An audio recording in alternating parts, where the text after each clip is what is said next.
오늘 정치 뉴스에 속 뒤집힌 분들 다 오세요. 맑은 국물로 풀어드립니다. 여의도 해장국. 매일매일 쏟아지는 정치 뉴스로 속이 답답한 분들 위해 준비했습니다. 정치로 채한 속 팩트로 풀어드리는 여의도 해장국. 장성철 공론센터 소장, 김준일 시사평론가 함께합니다. 어서 오십시오. 예, 안녕하세요. 안녕하세요. 오늘 저희가 이제 그 청취자들께는 그 축의금 얼마 하시냐라고 여쭤봤는데 바쁘신 두 분 축의금 얼마 정도 하세요? 장 소장님? 저요? 비밀이에요? 저는 네. 이거 뭐 애매한데 이제 5만 원은 없어진 것 같아요. 저는. 네, 저도 기준을 좀 정해보려고 대체 얼마나 해야 되는 건지. 저는 10, 20, 30 나름의 기준이 있습니다. 그러니까 잘 모르는 분은 10만 원 하고요. 알기는 아는데 좀 애매하면 20만 원이고 친분이 있으면 30, 뭐 진짜 친하면 뭐 50에서 100도 하기도 하고요. 그러니까 저는 그냥 1년에 한 번도 안 만나고 그냥 연락만 하면은 10만 원 하고 1년에 한두 번이라도 만나서 밥이라도 먹거나 얘기 나누면 그것도 친한 거잖아요. 그래서 20 하고. 그러니까 10만 원 이상씩들은 하시는 거예요. 네. 요즘은 5만 원 내면은 사람이 없어 보여요. 진짜 좀 약간 그런데 너무 인플레이션이 심하다. 저 오다가 그렇긴 그 팩트는 숫자다 듣고 왔는데 정부에서 이제 신혼부부한테 100만 원 주는 거 들으면서 줘도 난리 안 줘도 난리 주면은 형평성이 어긋난다고 난리 부자한테 또 준다고 난리 나는 결혼 안 하는데 왜 안 주냐 뭐 이건 다 또 따져봐야죠. 그냥 받으면 안 될까 너무 피곤하다 정부도 힘들겠다 그 생각이 듭니다. 뭐 30대에 결혼한 사람이 부자가 얼마나 되겠어요 솔직히 부모는 부자일 수도 있지만은 그냥 주면은 차라리 그거 행정 비용이 더 들어요 그거 골라내는데 그냥 정부가 좀 주면은 그냥 받자. 아니 또 세상의 모든 정보 윤인구입니다 듣고 왔다는 티내려고 지금 그 얘기한 거죠? 저는 항상 듣고 오죠. 최고의 프로그램인데 안 들을 수가 있고 이거 안 들으면 세상 돌아가는 거 몰라요. 장소장도 좀 들으세요. 저는 일찍 와가지고 여기서 화면으로 보고 이렇게 보고 있어요. 저는 눈과 귀로 다 듣습니다. 알겠습니다. 자, 우리 얘기 나눠볼게요. 형사소송법 개정안이 어제 국회 법사위는 통과를 했고 이제 오늘 본회의 처리 남기고 있습니다. 어떻게 평가하십니까, 장 소장? 내용도 문제지만 저는 절차가 더 문제라는 생각이 듭니다. 국민들에게 영향을 끼칠 수밖에 없는 중요한 형사소송법 개정안이잖아요. 근데 국민의힘과 그렇게 논의하지 않고 민주당이 저렇게 독단적으로 단독으로 통과시키는 것이 과연 맞는 것이냐. 그것도 자기네들 전당대회를 앞두고 전당대회 전에 처리해야 되겠다라는 시한까지도 그냥 정해놓고 저렇게 안건조정위원회도 표결로서 거기서 논의할 수 있는 절차적인 부분까지 다 무시해버리고 저렇게 그냥 막 급하게 처리하는 게 맞는 것인가. 그래서 오래가지 못할 법안 같아요. 분명히 부작용 나올 것이고 그러면 또 재개정이 필요하지 않을까 그런 생각이 듭니다. 결국은 시기가 이제 전당대회 그리고 공소청, 중수청 출범에 맞춰져 있기 때문에 이렇게 좀 민주당에서 무리수를 두는 거다. 특히 전당대회가 더 큰 문제인 것 같아요. 전당대회. 네. 한병도 원내대표가 얘기했잖아요. 전당대회 전에 처리를 해야 특정 후보에게 유리하거나 불리하지 않다. 그런 얘기를 한 거 보면 어떻게 국가의 법을 자기네들 정당의 유불리로 따져가지고 이렇게 시점을 정하냐고요. 대단히 부적절하고 잘못됐습니다. 아니 국민의힘이 할 말이 있습니까? 네. 법사위에 그렇게 들어오라고 얘기를 해도 본인들이 안 들어오고 보이콧하고 그러다가 뒤늦게 들어와가지고 이렇게 왜 우리랑 논의도 안 했냐 이렇게 얘기하는 게 이게 지금 야당이 할 일입니까? 라고 김승원 더불어민주당 법사위 간사가 얘기를 했어요. 그래서 물론 야당도 잘못이 있죠 사실은. 그렇게 좀 잘 일찍 들어와서 논의를 하는 게 좋았는데 계속 보이콧한 것도 문제도 있는데 그럼에도 불구하고 야당 입장에서는 이 문제를 지적할 수밖에 없고 저는 그냥 좀 드는 생각이 알았어 민주당이 책임져 딱 그 느낌이에요. 그러니까 이게 부작용 우려가 어쨌든 크다라는 얘기들이 계속 나오고 있는데 여기까지 와서 본인들이 주도해서 처리를 하면은 그 이후에 생기는 문제에 대해서는 온전히 좀 정치적으로도 책임을 져야 된다. 뭐 그 생각이 들고 이제 그거를 뭐 투표로 심판을 받을 수도 있는 거고 이후에 뭐 여러 정당 지지율이나 뭐 이런 게 생길 수도 있고 이게 한 해 140만 건의 사건이 있는데 보안 수사가 필요한 사건이 얼마나 많겠어요, 사실은. 근데 뭐가 문제가 생기면 그때마다 이거 보안 수사건 없어서 문제가 될 거다. 됐다 이렇게 이제 그런 식으로 이제 보도가 나올 수가 있거든요. 그거를 민주당이 잘 하면 좋겠고. 이제 뭐 그 정성호 법무부 장관이 이제 주진우 의원이 거부권 좀 건의해라. 정성호 법무부 장관 얘기하니까 정성호 법무부 장관이 그건 안 된다라고 얘기하면서 필요하면은 바로바로 바꾸겠다 뭐 이렇게 얘기를 했거든요. 사실 대통령이 거부권 행사할 가능성은 없어요. 그거는 당청에서 거의 싸우겠다라는 얘기고 국정 운영이 안 됩니다. 그래서 불가능한 얘기라고 보고 그나마 바꿀 수나 있으면 다행이다. 바로바로 뭐 좀 뭐 필요하면은 그런 생각은 들어요. 민주당도 좀 하나만 말씀드리면 여당과 다수당의 의무가 있습니다. 네. 야당은 논의 안 하려고 할 수가 있어요. 그러면은 쫓아가서 붙잡아 놓고라도 국민을 위해서 우리 논의합시다라고 하는 것이 여당의 다수당의 의무예요. 네. 너희들 안 해? 안 할래? 우리는 다수당이니까 우리 마음대로 처리할래. 이거는 다수당의 횡포입니다. 민주주의의 원리가 뭡니까? 다수결의 원리는 있지만 소수의 의견을 존중해야 되지 않습니까? 지금 여러 가지 정치적인 문제 때문에 야당이 뭐 국회에 제대로 참여하지 않고 있는 거 분명히 비판받아야 됩니다. 그건 야당의 역할을 해태한 거예요. 잘못됐어요. 네. 하지만 그럼에도 불구하고 이러한 중요한 문제는 여당이 더 적극적으로 야당의 대화를 요구하고 협상을 요구하고 합의를 이끌어내가는 민주주의의 절차와 과정이 분명히 필요했다라고 말씀드립니다. 얼마나 일을 안 하면은 민주당이 패스트트랙 최장 330일 걸리는 거를 네. 90일로 지금 바꾸려고 하겠어요. 그러니까 일을 안 하고 맨날 보이콧하고 뭐 어떻게 하면 발목 잡고 이러려고 하니까 참다 못한 민주당이 이제 최장 330일이었거든요. 그때 이제 소관 상임위 최장 80일 법사위에서 자구심사 최장 90일 본회의 상정되기 60일인데 이거를 이제 법사위 30일하고 이제 그 상임위 60일로 바꿨어요. 네. 그래서 뭐 그런 좀 불만들이 민주당에도 있다라는 말씀은 전하면서 그래도 얘기는 들어야 된다. 얘기는 들어야 된다. 얘기는 들어야 된다라고 말씀드립니다. 근데 어제 이제 법사위에서 통과를 시키면서 공소 기각 사유를 확대하는 내용을 집어넣어서 이것도 논란이 되고 있는 것 같습니다. 이게 이제 이재명 대통령 공소 취소를 위한 것이 아니냐는 또 주장이 있거든요. 야당 쪽에서는. 그러니까 두 가지가 들어간 거잖아요. 두 가지 조항. 근데 하나의 조항은 그렇게 저는 썩 문제가 있는 것 같지는 않아요. 어떤 부분이냐면 중대한 위법 수사의 기회. 예. 그 위법 수사라는 거는 법적으로 판단할 수가 있잖아요. 근데 문제가 되는 것은 소추 재량권을 현저하게 일탈해.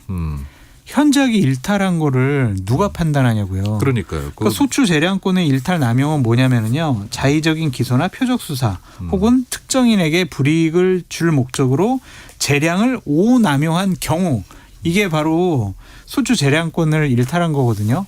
그 판단 누가 하냐고요. 결국 이렇게 되면요. 정치권에서 떠들 거예요. 이거 누구를 위한 것이냐? 소추 재량권이라는 거는 기소권이잖아요. 기소 남용이야. 너희들 이재명 대통령 딱 표적해서 수사한 거 아니야.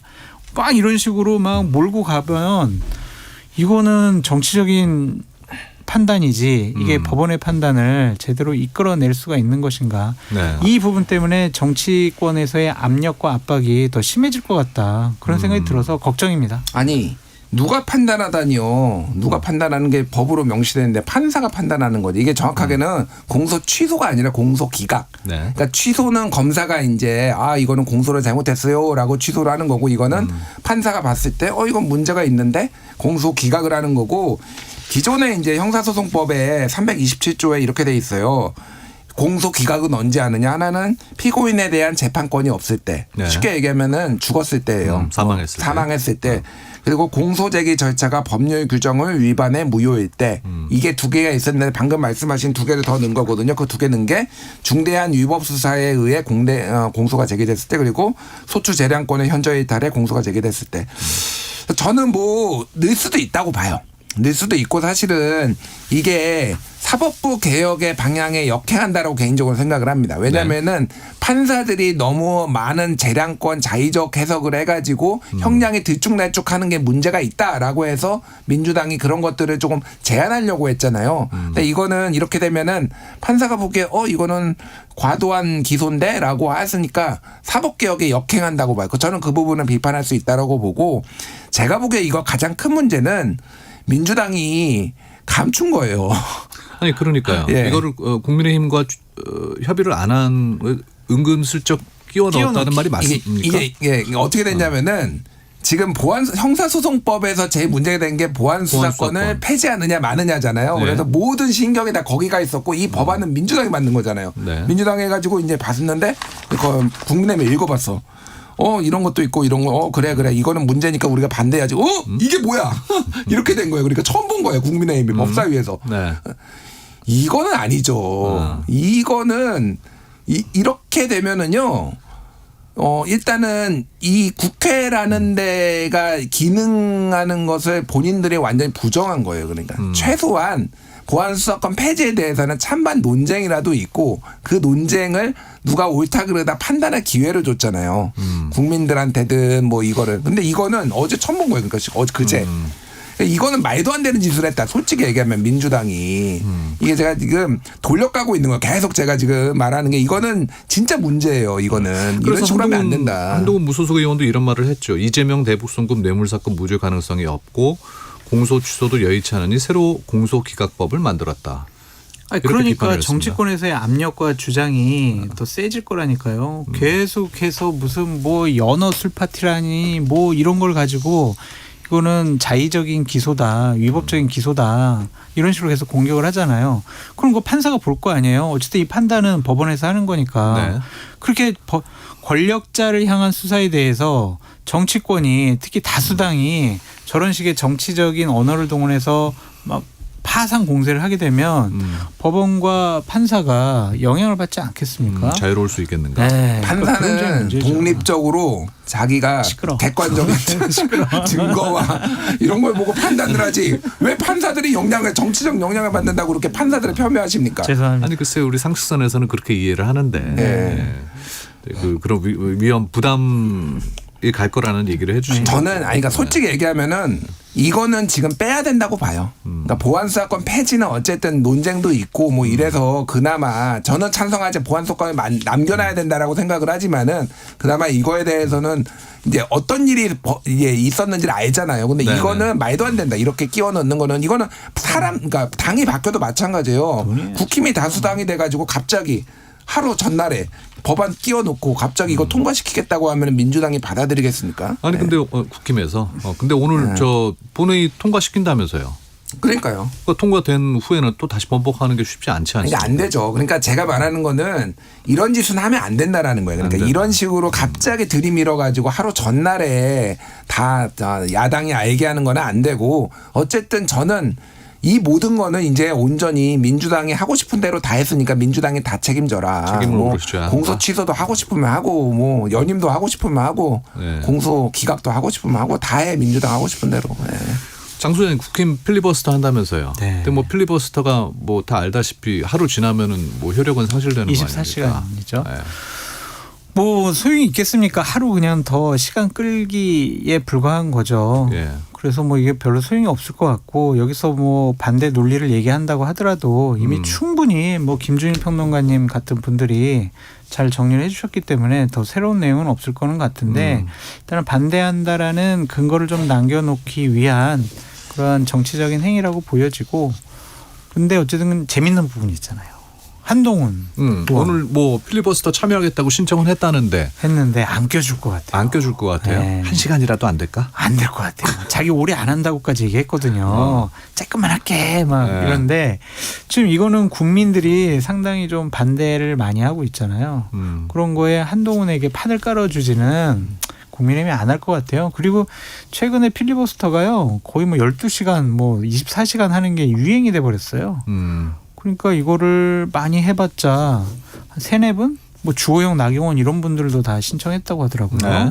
그럼 그 중진 의원들을 배려하지 한동훈 의원까지는 순번이 안 갈 것 같습니다. 근데 국민의힘 일부에서는 그렇게 한동훈처럼 센 화력을 갖고 있는 사람이 좀 해주면 좋지 않겠느냐 뭐 그런 의견도 있다면서요. 아니 그 정치를 좀 통 크게 해라. 아, 진짜. 누가? 아니 국민의힘. 아니 뭐 이게 이제 보통 필리버스터 하면은 1번 뭐 2번 그리고 뭐 누가 몇 시간 했느냐 뭐 이런 거가 주목받잖아요. 그 뒤에는 누가 했는지도 솔직히 몰라요. 그냥 이렇게 누구 했다 뭐 이런 거잖아요. 한동훈 하겠다는데 그러면 이게 그러니까 한동훈도 주목받지만은 갑자기 국민의힘도 이제 대범하게 통 크게 뭐 이렇게 이제 좀 보일 수도 있는 거잖아요. 그러니까 장동혁 대표 등등등도 이 정치를 좀 대범하게 해야지 본인이 이제 뭐 당대표도 연임하고 싶고 뭐 대선의 꿈도 있는 거 아니에요. 언제까지 이렇게 옹졸하게 할 겁니까? 그러니까. 기대할 걸 기대하세요. 그러게 쉽지는 않을 것 같은데. 네. 1번 누가 할 것 같아요? 필리버스터. 나경원, 주호영 뭐 이분 중에 한 분. 주호영으로 확정. 주호영? 확정이에요? 아니 사실상 확정. 짬밥 수는 무슨 무지 못했네. 무지 육선 주호영이 이제 해야죠. 이거는. 네. 아까 이제 우리 김 평론가님께서는 정성호 장관이 거부권 행사 건의하지 않겠다는 얘기는 하셨으니까 정 장관이 뭐 계속 사퇴하겠다는 얘기는 나오고 있지 않습니까? 근데 청와대에서는 뭐 공식 입장은 아니다라고 그렇죠. 얘기하는 뭐예요? 지금은 헷갈리던데. 그냥 사의 표명은 당연히 했겠죠. 그냥 법사위에 나와가지고 그냥 불쑥하는 거는 대통령에 대한 예의가 아니잖아요. 미리 충분하게 얘기는 한 것 같은데 대통령 청와대에서는 좀 말렸을 것 같고. 안 된다? 네. 그러니까 저는 이 정성호 장관의 이 사의 표명이 진짜 건강에 안 좋은 것도 있고 네. 이 법안이 통과되는 것에 대한 불만도 있는 것 같고. 근데 하지만 좀 대통령 외국 순방 때 강하게 얘기한 거는 좀 이번 31일 날 통과시키는 것은 무리가 있다. 그러니까 내가 사의 표명까지 할 정도로 반대하고 있으니 조금 더 정치권에서 논의하고 전당대회 이후에 새로운 지도부가 야당과 더 논의해가지고 좀 수기 과정을 거쳐서 통과시켜라. 그러한 의지의 표현이 아닌가 좀 그런 생각이 듭니다. 그러니까 그 말이 안 먹힐 걸 알면서도. 그럼 던지는 거죠. 이제 자리 던지는 거죠. 이제 이거는 대통령을 향한 불만이 아니라 여당을 향한 불만이라고 보여지거든요. 네. 그런데 실질적으로 뭐 10월 2일 그다음에 또 국감 이런 거 다 처리하고 예산안까지 하고 가면 연말이에요. 연말. 정성호 장관이 진짜 몸이 안 좋은 거는 맞고 네. 뭐 진짜 피곤한 것도 많고 좀 화도 많이 났대요. 그 나경원 의원이 굉장히 유명한 어록을 남겼잖아요. 초선은 가만히 있어. 이렇게 예전에. 초선들이 와가지고 장관 뭐 하세요? 막 그러서 막 따지고 지금 어디 새카만 게 뭐 이게 너무 화가 나는 거야 진짜. 그런 상황이에요. 뭐 박모 의원 막 이런 분들이 막 왜 박은정 의원이라고 얘기를 못해요? 왜 그래? 저는 그런 얘기를 한 적이 없습니다. 화면에 다 나와 있어요. 몰아가지 마세요. 유튜브에 예. 다 나와 있어요. 너무 화가 난다. 예, 뭐 이런 얘기가 전해집니다. 예. 네. 초선은 가만히 있어가 나경원 의원이 한 말이었군요. 네. 박은정 의원에 대해서. 그렇죠. 그래서 오선이 그것도 몰라라고 답한 게 박은정 의원이었고. 뭐 그런 저는 뭐 아무것도 모릅니다. 예. 유튜브에 다 있어요. 자, 민주당 당대표 후보 첫 TV 토론 어제 저녁 열렸습니다. 어떻게 보셨어요, 장 소장님? 그냥 좀 밋밋하고 특별히 재미가 없었고 쟁점이 없었다. 그래서 전당대회에 그렇게 뭐 영향이 끼쳐질까 그런 생각도 들었고 웃겨요 한마디로. 왜냐하면 충청권 투표가 끝났잖아요. 네. 끝난 다음에 TV 토론을 해요. 그러면 충청권에 계신 권리당원분들은 그거를 보고 판단하고 누가 괜찮을까 해야 되는데 투표하고 난 다음에 이제 열렸어요. 네. 이게 순서가 참 웃기다라는 좀 생각이 들고 대단히 저는 눈에 띄었던 지점은 말하지 않은 부분에 대해서 눈에 띄었어요. 말하지 않은 부분? 신천지에 대해서는 얘기를 안 하더라고요. 먼저 문제 제기한 쪽이나 계속 공격한 쪽이나 네. 얘기를 안 하더라고요. 그래서 어떠한 집단 지성이 좀 발현이 된 것인가 아니면 서로 이 부분을 얘기하면 그냥 서로 폭망한다라고 생각한 건지 뭔지 모르겠지만 이게 대단히 중요한 일주일 정도의 화두였잖아요. 네. 근데 이거를 서로 공격도 안 하고 방어도 안 하고 문제 제기도 안 하고 그것이 상당히 좀 저는 인상적이었다라고 말씀드립니다.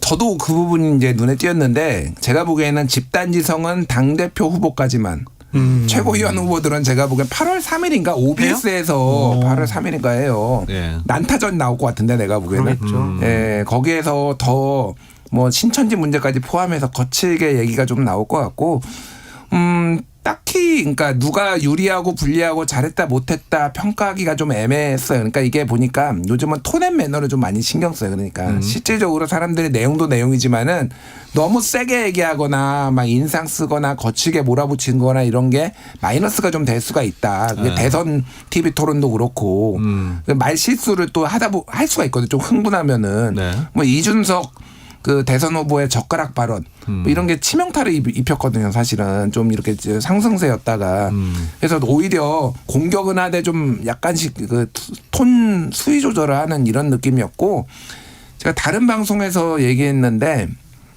이렇게 썸네일로 뽑혔더라고요. 정청래 대표가 능구렁이 같았다.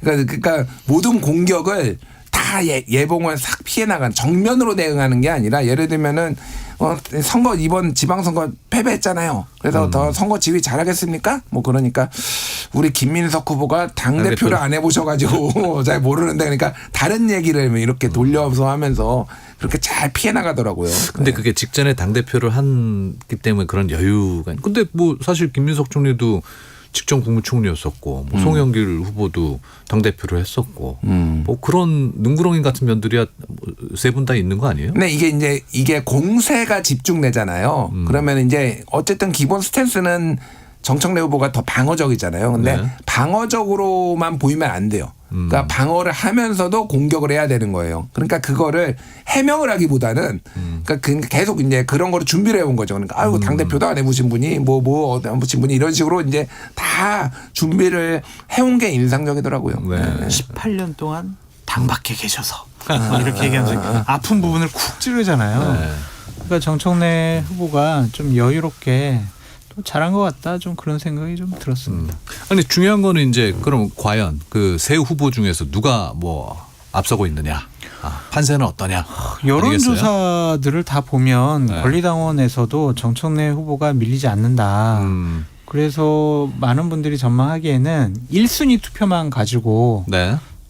판세를 분석해 봤을 때는 정청래 후보가 1등 하는 것이 아니냐. 특히 이번에 대전 충청권 네. 여기서는 고향이기도 하기 때문에 정청래 후보가 50%를 넘겨서 1등 하는 것이 아니냐 이런 전망을 좀 많이 하고 계시더라고요. 근데 네. 우리가 뭐 권리당원 여론조사를 본 적은 별로 없으니까 실질적으로 분위기 파악하기는 좀 쉽진 않지만 흐름, 판세 이런 것들을 보면 정청래 후보가 확실히 좀 치고 올라가는 흐름은 맞는 것 같고 김민석 후보가 선거 캠페인도 좀 잘 못하는 것 같고 네. 저는 이제 어떤 지도자가 되는 분들에 대해서 제일 중요하게 생각하는 건 깜이거든요. 깜. 대통령 깜. 네. 뭐 국무총리 깜. 당대표 깜. 이건데 김민석 후보가 당대표 깜으로서의 제대로 된 능력과 역량을 보여주고 있는 것이냐. 너무 그동안 참모만 했어요. 이재명 대통령의 사무총장 수석 최고위원, 이재명 대통령의 국무총리. 네. 항상 김민석의 이 정치 지금 복귀하고 나서의 정치 인생에는 김민석이 주어가 아니라 주연은 이재명이었어요. 그러니까 그걸 이번에 좀 딛고 일어나서 홀로서기를 해야 되는데 나의 색깔을 보여야 돼. 아직까지 그거는 못 보여주고 있는 것 같아요. 자리가 사람을 만드는 거죠. 네. 조정식 육선 의원이 네. 뭐 이재명 대표 때 사무총장하고 사실은 두각을 못 나타냈지만은 국무총장이 국회의장을 하니까 또 국회의장이 되는 거 이번에 아니에요. 존재감 확실히 드러냈죠. 예. 연임론자에서. 그래서 뭐 김민석 그 뭐 지적을 할 수가 있는데 제가 주목하는 건 뭐냐면은 이 지역 순회 일정이에요. 이게 정청래 후보한테 굉장히 유리하고 김민석 후보한테 좀 불리하게 짜져 있어요. 이게 왜 그러냐면은 시작을 충청에서 했잖아요. 네. 이번 주 토요일 날 이제 공개가 되고 일요일 날 부의경이 돼요. 이 부의경은 기본적으로 친노 친문이 강해요. 네. 그럴 거 아니에요. 그리고 여기에 노무현의 유산이 있는데 후단협 사태로 탈당을 했다가 돌아온. 그러니까 이게 여기에서도 김민석 후보가 상당히 선전하기가 쉽지가 않은 약간 그런 부분이 있고 충청은 금산이 이제 정청래 고향이잖아요. 정청래 후보. 여기를 시작으로 해가지고 이렇게 해서 초반에 기선을 제압하겠다는 이런 거를 일정을 쫓아놓는 거예요. 그러니까. 1차, 2차 이제 가는 곳에서. 그래서 제가 보기에는 1차, 2차 모두 정청래가 1등 할 것 같아요. 저는 그렇게 봅니다. 물론 그 표 차이가 많이 날 것 같지 않은데 정청래 캠프에서는 1차 충청권에서 우리가 53% 가져간다. 수치까지 거의 얘기해요 지금. 근데 그 정도까지는 안 나올 것 같은데 어쨌든 약간 초반에 기선 그럼 아마 캠프에서 난리가 날 거예요. 김민석이나 송영길 쪽에서 아마 난리가 나지 않을까.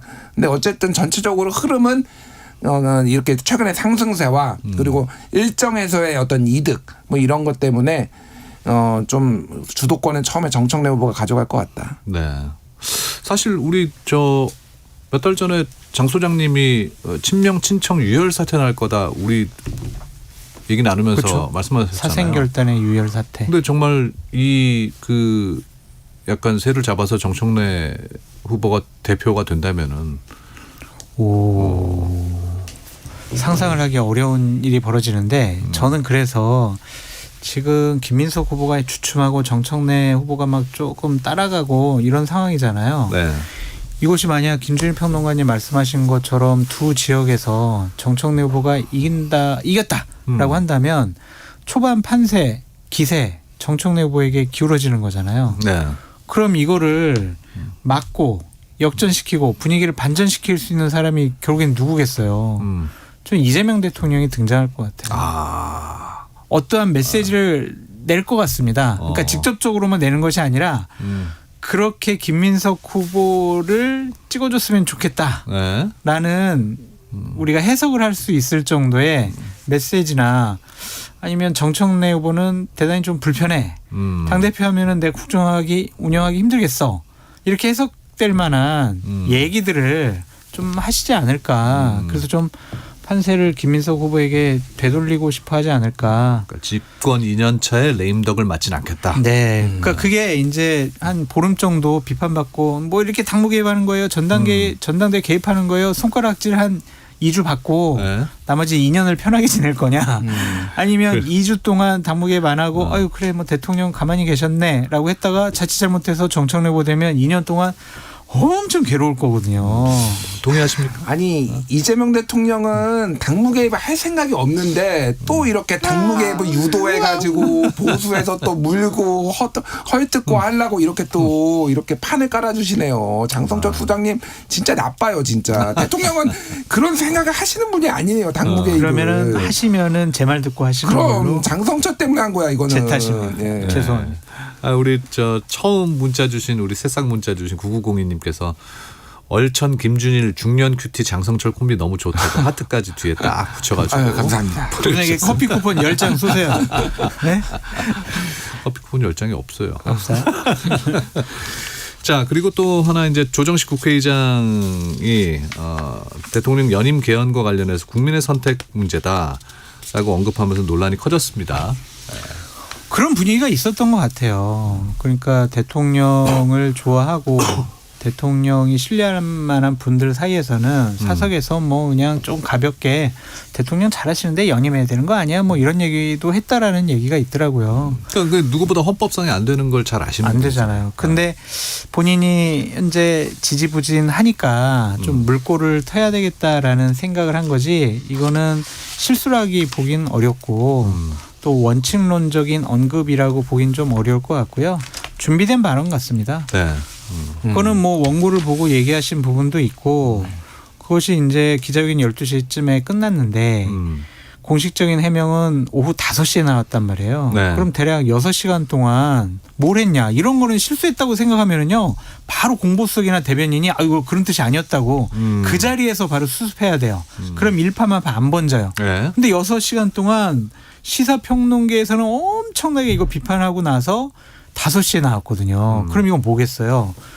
내가 뭘 잘못했지? 원래 뭐 이거 다 우리 좀 얘기하던 거 아닌가? 그러한 것으로 저는 해석이 되거든요. 그래서 저는 속내를 들켰다. 속내를 들켰다. 네, 그렇게 네. 좀 보여집니다. 우리 김준일 평론가님. 뭐 이게 그러니까 히스토리가 있어요. 이게 지난해 5월에 이제 대통령 연임제를 이제 개헌상을 공약으로 내걸면서 그때 왜 중임제가 아니고 연임제냐 연임하려고 하냐 그러니까 중임제는 한 번 하고 쉬었다가 또 할 수도 있는 거고 연임제는 네. 무조건 연달아 하는 거니까 오히려 연임제가 까다로워요 사실은. 그러니까 이제 그런 거 아니다라고 이제 해명하면서 그때 이재명 대선 후보가 뭐라고 했냐면은 재임 중 대통령은 적용되지 않는 것은 헌법에 명기돼 있다. 하지만 국민의 뜻은 존중해야 하지만 현직 대통령의 혜택을 받는 건 용인받는 거는 쉽지 않다 이런 얘기를 했어요. 그래서 국민의 뜻을 존중한다고 얘기를 했고 지난해 10월에 조원철 법제처장 이분이 사법연수원 18기 동기에다가 대장동 변호사였거든요. 네. 이재명 친구 측근. 헌법상 불가능하지만은 국민이 결단할 문제라고 또 국민이 나와요. 그리고 이번에 올해 지금 국민의 선택의 문제라고 얘기해요. 이게 히스토리가 있는 거야. 그러니까 이재명 후보가 뭐 안 된다고도 하지만은 계속 국민의 선택을 존중해야지. 국민이 결단한 문제지. 국민이 해야지라고 하니까 이게 이재명 대통령이 정말 마음이 있는지 없는지는 모르겠어. 하지만 그 측근들은 냄새를 맡은 거죠. 솔직히 얘기하면은 다 측근들이 다 그 얘기를 하고 있잖아요. 네. 지난해 12월에는 김민석 총리가 임기가 5년은 너무 짧다는 말이 있다. 지지자들이 그런 얘기를 한다. 그러니까 이것도 한번 또 기사화되고 이한주 국정기획위원도 지난해 9월에 연임하는 그러니까 대통령 연임제 4년 연임제를 바꿔야 되는데 이재명 대통령에 해당되는지도 같이 이거를 논의해야 된다 이런 얘기하고 그러니까 이게 계속 이제 반복되는 거예요. 그러니까 그래서 이거는 그래서 대통령이 이제는 끊어내야 된다. 제가 보기에는 직접 여기에 대해서는 언급을 하셔야 입장을 하고 측근들 뭐 이런 거 언급하지 마시라. 연임제 안 되는 거. 아니 그러니까 이게 왜냐하면은 이게 지금 대통령의 임기 내내 흔들 수가 있어요. 지금 이게 좀 사안이 커져서 게다가 입법부의 수장까지 이렇게 얘기를 해버리면 이제는 이제 사람들이 의심을 하기 시작했어요. 실제 그때는 오해가 있는 거 아니야라고 하면 지금 의심이 시작됐고 이제 불신이 됩니다. 그러다가 이제 저항이 시작돼요. 그러면은 뭐 연임이고 뭐고 지금 임기 그러니까 지지율 20%대로 떨어집니다. 잘못하면은. 근데 이미 이거는 본인이 못한다고 얘기는 했어요. 지난 어린이날에 어린이들이 대통령 되면 뭐가 좋아요? 대통령님? 이렇게 얘기하니까 이거 좋고 저거 좋은데 이 두 번은 못해요. 이렇게 얘기를 하셔가지고. 어린이날 그런 얘기도 있었군요. 네, 이미 못하셨다. 근데 장동현 대표가 무조건 이거 대통령 못한다고 확실하게 얘기해라라고 계속 요구할 거예요. 네. 그럼 대통령께서 좀 확실하게 정리하시는 것이 낫지 않을까 싶습니다. 알겠습니다. 여의도 해장국 장성철 공론센터 소장 김준일 시사평론가와 이야기 나눴습니다. 고맙습니다. 감사합니다.